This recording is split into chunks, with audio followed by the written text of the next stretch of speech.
Irrigation కి సంబంధించి ఇప్పుడే మా గౌరవ శాసనసభ్యులు క్లియర్ గా చెప్పారు మీరు చేసిన మోసాలు.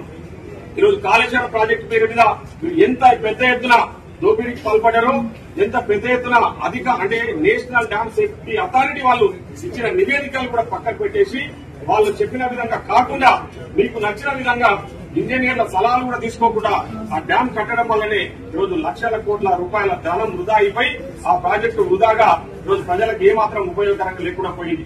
కాబట్టి ఇప్పటికైనా మీరు మాట్లాడే తీరు మార్చుకుంటే ప్రజలు మీకు మంచి అవకాశాలు ఇస్తారు. మీరు మాట్లాడుతూ ఉన్నారు కదా, మేము గతంలో కాంగ్రెస్ పార్టీ 19 సీట్లు గెలిచి అధికారంలోకి వచ్చి ఈరోజు 36 సీట్లు గెలిచి మేము అధికారంలోకి వస్తామని చెప్తా ఉన్నారు కదా. మీరు 36 సీట్లు గెలిచిరు అసెంబ్లీ ఎలక్షన్ లో, కానీ పార్లమెంట్ ఎన్నికలకు వచ్చే వరకు మీకు గుండు సున్నా వచ్చింది.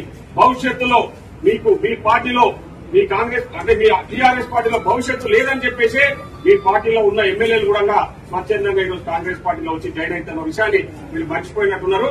మీరు ఇట్లాంటి అబద్ద ప్రచారం చేసి ప్రజలను మోసం చేసిన విషయాలని ప్రజలకు అన్ని తెలుసు. మీరు భవిష్యత్తులో కూడా అధికారంలో వచ్చే అవకాశాలు ఏమాత్రం టీఆర్ఎస్ పార్టీ నాయకులు వ్యవహరిస్తున్న తీరును ప్రత్యక్షంగా పరోక్షంగా చాలా మంది గమనిస్తా ఉన్నారు. ముఖ్యంగా సభ స్టార్ట్ అయినప్పటి నుంచి వాళ్ళకి అవకాశం ఇస్తే చాలు అబద్దాలు మాట్లాడడం తప్ప వేరే విషయాలు ఏమి కూడా మాట్లాడతలేము.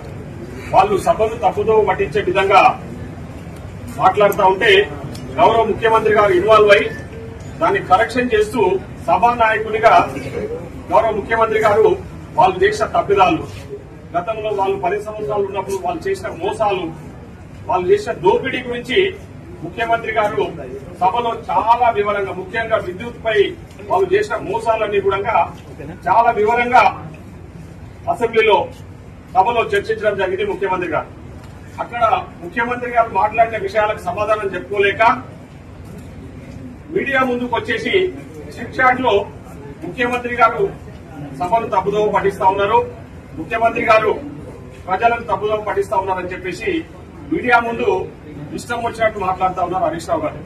ఈరోజు అబద్దాలు మాట్లాడటంలో కేరా పార్ట్నర్స్ గా మారిన హరీష్ రావు గారు వాస్తవాలు తెలుసుకుని సభలో జరిగిన విషయాలు బయటకు వచ్చి మాట్లాడితే బాగుంటది. ఈరోజు మీరు జైపాల్ రెడ్డి గారి గురించి, అదేవిధంగా రేవంత్ రెడ్డి గారి రిలేషన్ గురించి కూడా చిట్ చాట్ లో మాట్లాడిన విషయాలు ఈరోజు మా దృష్టికి వచ్చినాయి. ఈరోజు జైపాల్ రెడ్డి గారి గురించి మాట్లాడే స్థాయి అర్హతలని వ్యక్తులు ఉన్నది. ఎందుకంటే జైపాల్ రెడ్డి గారు ఉత్తమ పార్లమెంటరీ అవార్డు కూడా సొంతం చేసుకున్న వ్యక్తి, ఒక నేషనలిస్టే కాదు. ఈరోజు తెలంగాణ రాష్ట్రం ఏర్పడదంటే దానికి ప్రధాన భూమిక పోషించిన వ్యక్తి జైపాల్ రెడ్డి గారు.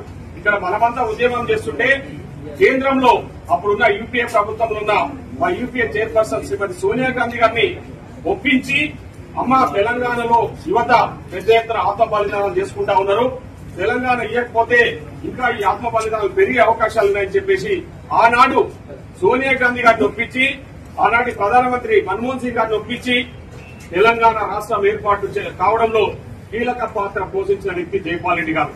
ఈరోజు అలాంటి జైపాల్ రెడ్డి గారి గురించి నిన్న గౌరవ ముఖ్యమంత్రి గారు చాలా గొప్పగా మాట్లాడితే ఈరోజు చిట్ చాట్ లో, ఎందుకంటే జైపాల్ రెడ్డి గారికి ఎక్కడ పేరు వస్తుందో మా పేరు ఎక్కడ పోతుందో అని చెప్పేసి ఈరోజు చిట్ చాట్ లో తప్పుడు ప్రచారం చేస్తా ఉన్నాడు హరీష్ రావు గారు.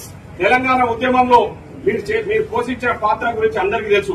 మీకు పెట్రోల్ డబ్బా దొరుకుతుంది కానీ అగ్గిపెట్టె దొరకదు హరీష్ రావు గారికి.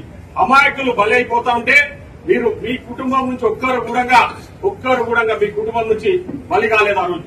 కానీ అమాయకులు బలిదానాలు చేసుకున్నారు. ఈరోజు ముఖ్యమంత్రి గారి గురించి ముఖ్యమంత్రి గారు సభను తప్పుదో పట్టిస్తున్నారు, ముఖ్యమంత్రి గారు అట్లా చేస్తున్నారు ఇట్లా చేస్తున్నారు అని చెప్పేసి తప్పుడు ప్రచారాలు చేయడం ఇప్పటికైనా మానుకోండి. మీ జాతక